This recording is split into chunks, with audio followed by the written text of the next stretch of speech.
इस वक्त आप देख रहे हैं बलूचिस्तान नेशनल पार्टी के सीसी मेंबर कारी अख्तर शाह साहब मौजूद हैं, उनसे जानेंगे। अस्सलाम वालेकुम।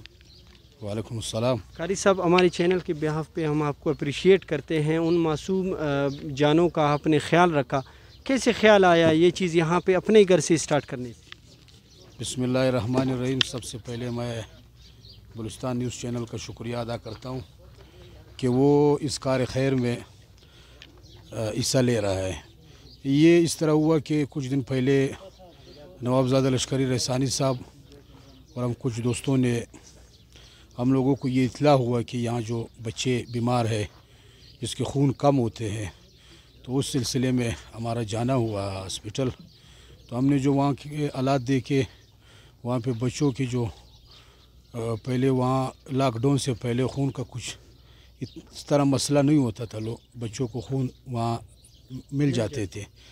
लेकिन अब लॉकडाउन की वजह से जो है वहाँ पे बहुत शदीद किल्लत आया है खून का।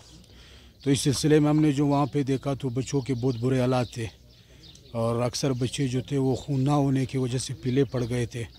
तो हम लोगों ने कहा कि यार इस कार खैर में हम खुद भी हिस्सा डालेंगे और हम तमाम शहर के लोग, कोयटा के लोगों से हम ये अपील करते हैं कि इस कार खैर में आप लोग अपना हिस्सा डालें, क्योंकि एक इंसान का जान बचाना जो है वो तमाम इंसानियत को जो है वो बचाना है।